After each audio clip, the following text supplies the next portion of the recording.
नमस्कार प्यारे साथियों, स्वागत करता हूं आप सभी का अपने प्यारे यूट्यूब चैनल पावर ऑफ ज्ञान क्लासेस का आज के इस बेहतरीन सी क्लास में। तो प्यारे साथियों, आज हमारा जो इस लेक्चर है जैव प्रक्रम का, वो लेक्चर है 10वां और आज हम इस चैप्टर को पूरी तरीके से हम कंप्लीट कर लेंगे। ये जो हमारा जैव प्रक्रम है इसको मैं पूरी तरीके से आज कंप्लीट कर लूँगा। प्यारे साथियों, हमने इसके पहले जो है नरेशन वाला भी वीडियो बनाया है। हम आपको हिंदी, इंग्लिश, गणित और ये विज्ञान, ये चारों विषय जो है प्यारे साथियों आपको साथ में लेकर चल रहे हैं। देखिए, मैंने आपको हिंदी करा दिया, इंग्लिश और गणित भी, और ये विज्ञान भी आपके साथ में क्या हो चल रहा है। मतलब सभी विषय आपके क्या होते हैं, कंप्लीट होते हुए जा रहे हैं। मैंने नरेशन वाला वीडियो बताया, अगर आप उस नरेशन वाला वीडियो एक बार देख लेंगे, अगर आपने जो अपने मान लीजिए जो आपने 9 में नहीं सीखा, 8 में नहीं सीखा, वो मैं आपको 10 में सिखाऊंगा नरेशन से, क्योंकि हमारे पेपर में नंबर बनते हैं। जान लीजिए, यहाँ पर हमारे नरेशन में 4 नंबर से क्वेश्चंस हमारे पेपर में आते हैं, तो उसको जाकर के आप देख लीजिएगा। तो देखिए, आज के इस वीडियो में हम किन किन टॉपिक पर बात करने वाले हैं, सबसे पहले उसको देख लीजिए। आज हम देखेंगे वृक्क का खराब होना। अगर हमारे वृक्क खराब हो जाते हैं तो हमें क्या करना चाहिए, उसके बाद क्या है, या डायलिसिस और वृक्क रोपण क्या होता है। उसके बाद हम देखेंगे अन्य अंग, हमारे जो अतिरिक्त अंग होते हैं वो शरीर से अपशिष्ट यानी वेस्ट मटेरियल को किस तरीके से बाहर निकालते हैं। उसके बाद हम देखेंगे रक्तदाब किसे कहते हैं, यानी ब्लड प्रेशर किसे कहते हैं। उसके बाद हम देखेंगे लसिका क्या होती है। तो आई होप कि आपको यह क्लियर हो गया होगा कि आज के इस वीडियो में हम किन किन टॉपिक पर बात करने वाले हैं। तो सबसे पहले हम देखेंगे कि वृक्क का खराब होना या डायलिसिस और वृक्क रोपण क्या होता है। अन्य अंग जो शरीर से अपशिष्ट को यानी वेस्ट मटेरियल को बाहर निकालते हैं वो क्या होता है।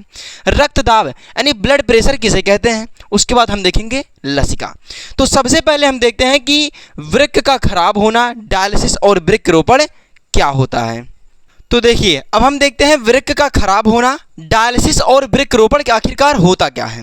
देखिए, कुछ रोगों के कारण जब किसी व्यक्ति को क्या होता है, कोई रोग हो जाता है या कभी कभी कोई दुर्घटना या कोई हादसा हो जाता है, तो उसमें क्या होता है, वृक्क का जो मतलब जो व्यक्ति का जो वृक्क होता है वो क्या होता है, क्षतिग्रस्त हो जाता है। तो अगर वृक्क का क्षतिग्रस्त हो जाता है तो वृक्क में क्या होता है, छोटी छोटी यूनिटें लगी होती हैं जो क्या होता है, रक्त को साफ करती हैं। उन छोटी छोटी यूनिटों को हम क्या कहते हैं, नेफ्रॉन्स कहते हैं। और प्रत्येक वृक्क में नेफ्रॉन्स की संख्या जो होती है 10 लाख तक होती है। मैं जो बता रहा हूँ उसको यहीं पर लिखना है। अगर यह आ गया पेपर में वृक्क का खराब होना, डायलिसिस और वृक्क रोपण, तो मैं जो बोल रहा हूँ वही लिखना है। तो देखिए, हमें कैसे लिखना है इसको देखिए, क्या है, कुछ रोगों के कारण, कुछ रोगों के कारण या किसी दुर्घटना के कारण,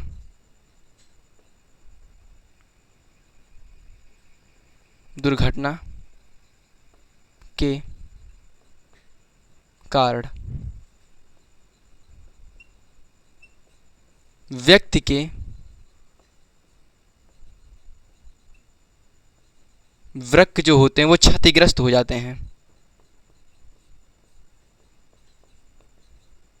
क्षतिग्रस्त हो जाते हैं।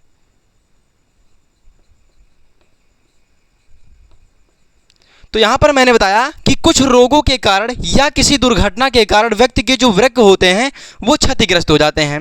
अब वृक्क में छोटी छोटी यूनिटें लगी होती हैं, क्या है, वृक्क में छोटी छोटी यूनिटें होती हैं। क्या होती हैं, यूनिटें, यूनिटें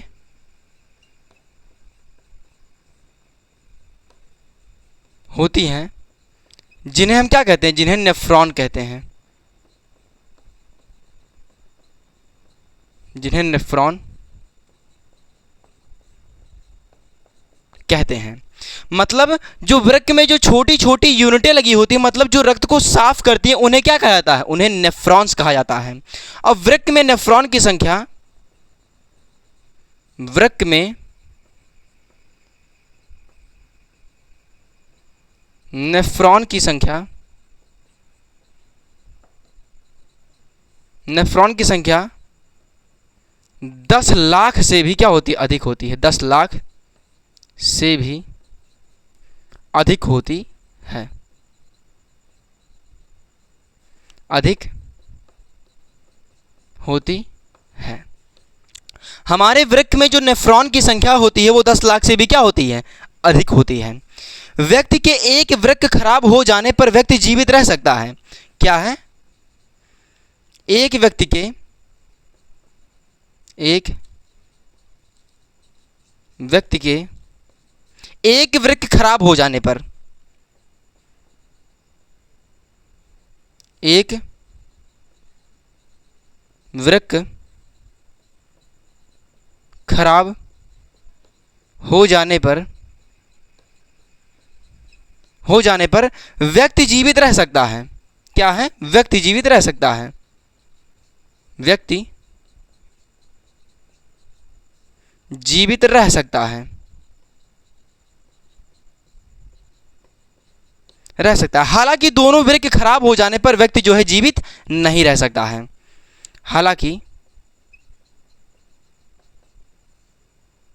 हालांकि दोनों वृक्क खराब हो जाने पर,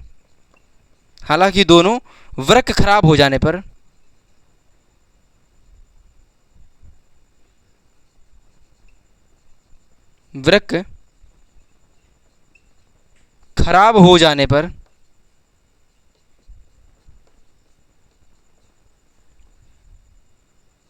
व्यक्ति जीवित नहीं रह सकता, व्यक्ति जीवित नहीं रह सकता। अगर व्यक्ति के दोनों वृक्क खराब हो जाते हैं तो व्यक्ति क्या होगा, जीवित नहीं रह पाएगा, उसकी क्या हो जाएगी, मृत्यु हो जाएगी। तो देखिए, आधुनिक तकनीकी के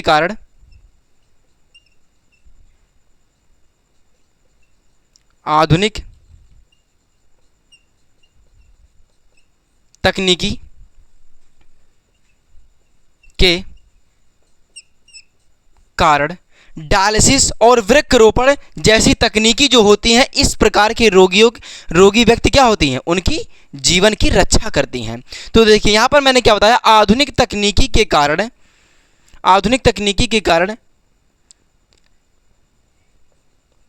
इस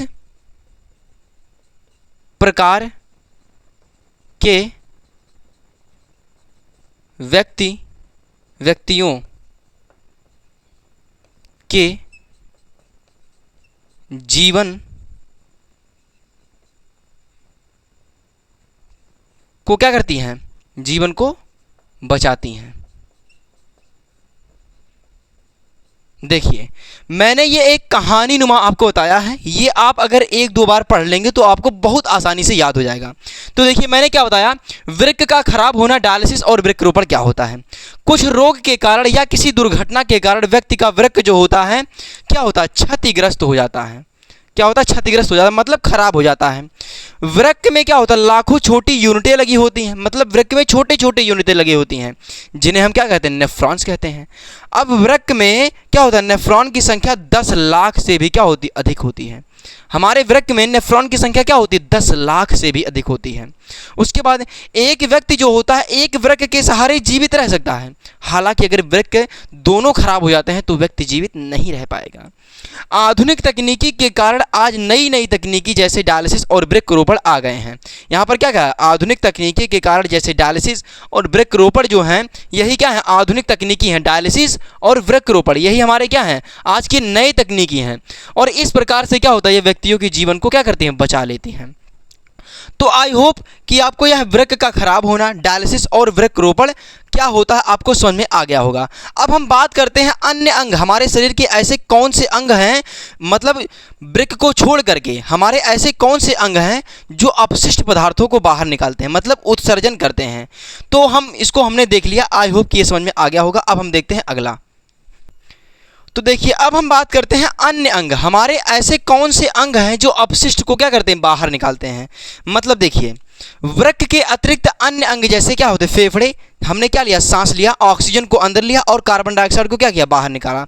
तो जो कार्बन डाइऑक्साइड है वो क्या है, अपशिष्ट पदार्थ है।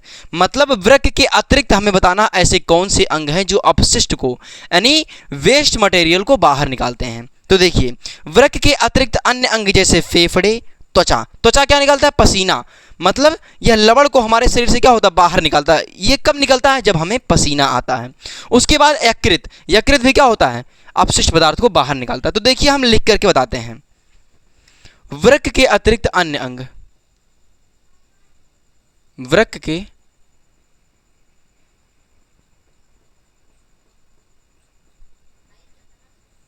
अतिरिक्त अन्य,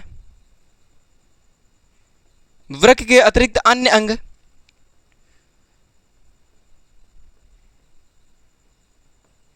फेफड़े, कॉमा, त्वचा और यकृत भी क्या करते हैं? अपशिष्ट पदार्थ को बाहर निकालते हैं। भी अपशिष्ट पदार्थ को बाहर निकालते हैं। निकालते हैं मतलब जो वृक्क के अतिरिक्त अन्य अंग जैसे फेफड़े हैं, त्वचा है और यकृत जो है, ये भी क्या करते हैं? अपशिष्ट पदार्थ को बाहर निकालते हैं। तो देखिए त्वचा में स्थित स्वेद ग्रंथियां जो होते हैं लवणों के रूप में उस समय बाहर निकालती हैं जब हमें क्या होता है? पसीना आता है। क्या है? त्वचा में स्थित स्वेद ग्रंथियां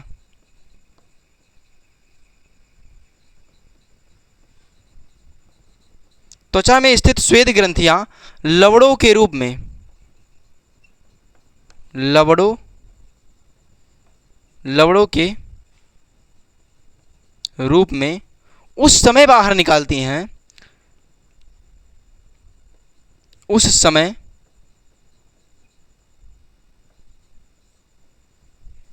बाहर निकालती हैं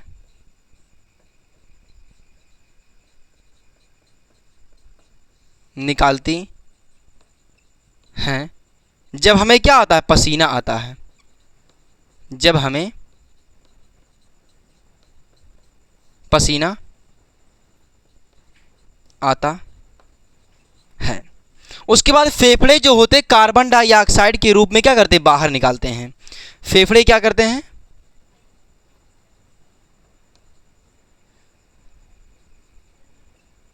फेफड़े कार्बन डाइऑक्साइड को फेफड़े क्या करते हैं? कार्बन डाइऑक्साइड को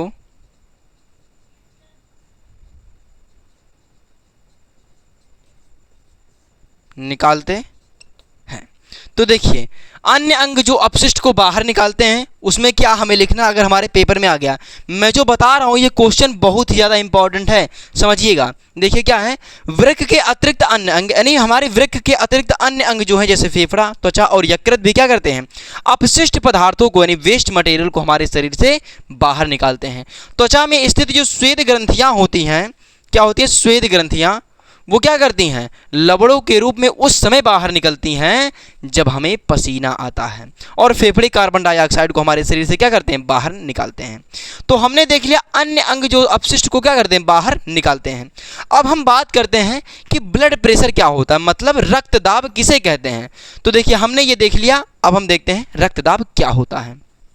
तो अब हम बात करते हैं कि रक्तदाब किसे कहते हैं, यानी ब्लड प्रेशर किसे कहते हैं। देखिए यहाँ पर रक्त को कहेंगे ब्लड और दाब मतलब क्या होता है? प्रेशर। यानी ब्लड प्रेशर क्या होता है, यानी रक्तदाब क्या होता है। देखिए सबसे पहली बात, जो रक्त होता है वो क्या होता है? बंद नलिकाओं में बहता है।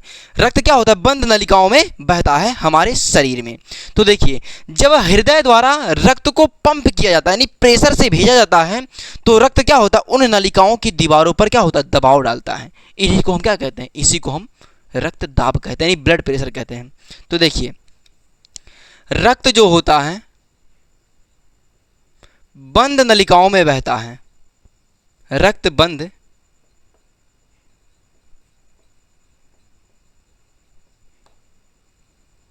बंद नलिकाओं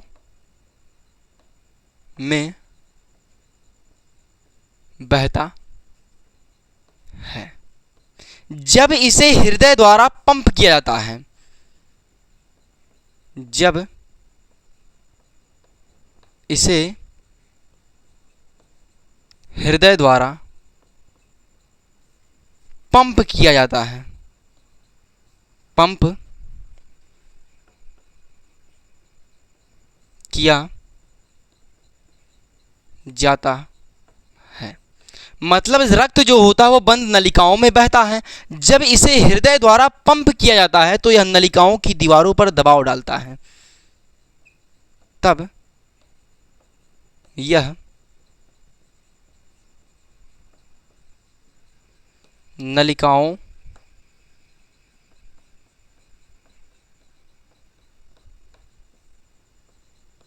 दीवारों पर क्या डालता है? दबाव डालता है।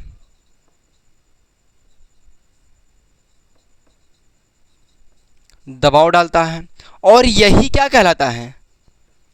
यही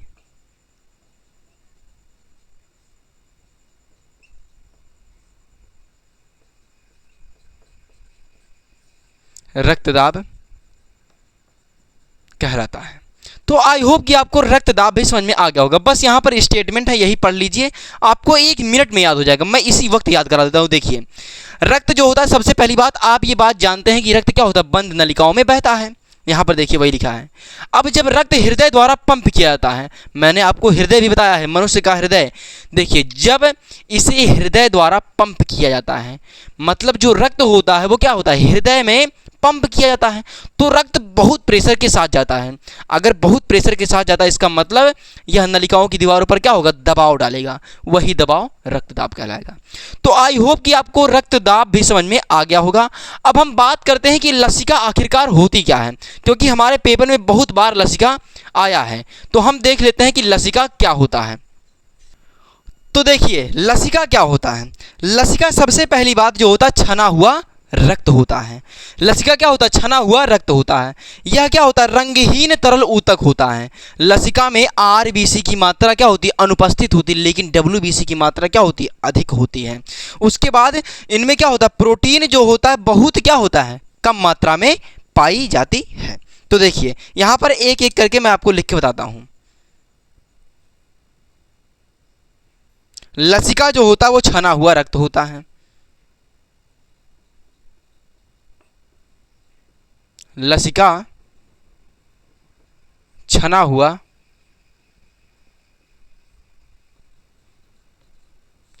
रक्त होता है। लसिका जो होती है वो लसिका क्या होता है? छना हुआ रक्त होता है। उसके बाद यह रंगहीन तरल ऊतक होता है। लसिका क्या होती है? लसिका रंगहीन तरल ऊतक होता है। लसिका रंगहीन तरल ऊतक होती है। लसिका रंगहीन, मतलब इसमें रंग नहीं होता। लसिका रंगहीन तरल ऊतक होता है। ऊतक है। इनमें क्या होता है? आरबीसी की मात्रा अनुपस्थित होती है। लसिका में क्या होता है? आरबीसी अनुपस्थित होता है, मतलब इसमें आरबीसी की मात्रा यानी रेड ब्लड सेल्स की मात्रा क्या होती है? नहीं होती है। लसिका में आरबीसी की मात्रा अनुपस्थित होती है। इसमें आरबीसी की मात्रा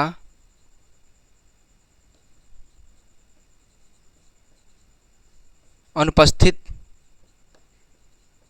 होती है। जो लसिका होता है, ये क्या होता है? लसिका छना हुआ रक्त होता है। लसिका रंगहीन तरल ऊतक होता है और इसमें आरबीसी की मात्रा क्या होती है? अनुपस्थित होती है। और लसिका में जो होती है डब्ल्यूबीसी की मात्रा अधिक पाई जाती है। यहाँ पर क्या है अगला पॉइंट?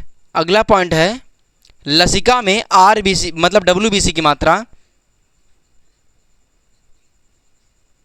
लसिका में डब्ल्यूबीसी की मात्रा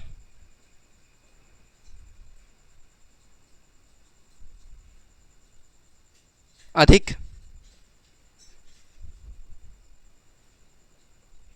मात्रा में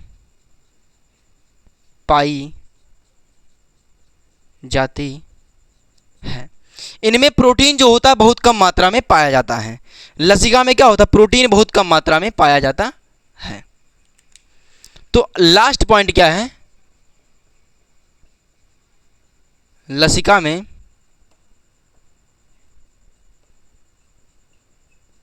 प्रोटीन जो होता है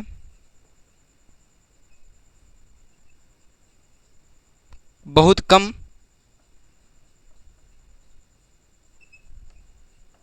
मात्रा में पाया जाता है। तो देखिए एक एक पॉइंट फिर से मैं रिवीजन करा देता हूं। देखिए लसिका जो होता है वो छना हुआ रक्त होता है। जो लसिका होता है वो रुधिर का क्या होता है, छना हुआ रक्त होता है। लसिका रंगहीन तरल ऊतक होता है। इसमें आरबीसी यानी रेड ब्लड सेल्स की मात्रा अनुपस्थित होती है, मतलब इसमें नहीं होती है। लेकिन लसिका में डब्ल्यूबीसी यानी व्हाइट ब्लड सेल्स की मात्रा अधिक पाई जाती है। और लसिका में प्रोटीन बहुत कम मात्रा में पाया जाता है।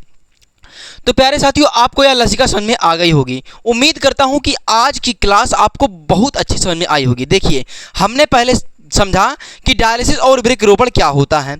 हमारे ऐसे कौन से अंग हैं जो क्या होता है, वृक्क के अतिरिक्त ऐसे कौन से अंग हैं जो अपशिष्ट पदार्थों को बाहर निकालते हैं। और आज की क्लास में हमने देखा कि रक्त दाब यानी ब्लड प्रेशर क्या होता है। और लास्ट पॉइंट देखा लसिका क्या होती है। तो प्यारे साथियों आज हमारा जो ये चैप्टर है जैव प्रक्रम वो कंप्लीट होता है। उम्मीद करता हूं कि आपने इस चैप्टर के सभी लेक्चर्स को बहुत ही अच्छी तरीके से देख लिया होगा।